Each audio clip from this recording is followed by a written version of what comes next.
Next, notifications and actions.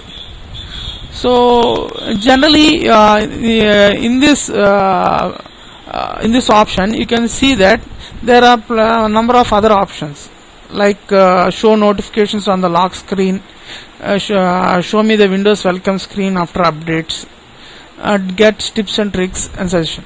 So for example, I have set all these options to off or disable them, because it is going to take some resources from the computer and also some internet resources.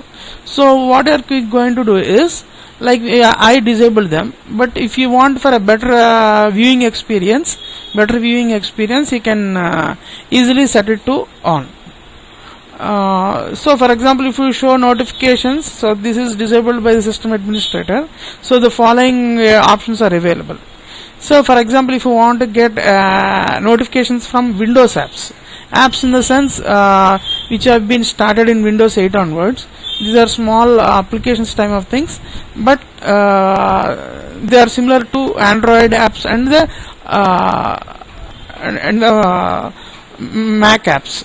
So these apps we are going to so you can get notifications like weather, time, and also your share market kind of tiles. So these apps can be downloaded from the Windows Store. So once you download them, you will get those notifications.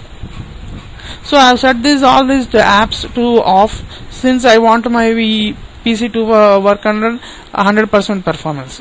If you enable them, there will be a little slow in the response of your computer, and also it may take some RAM and also CPU power.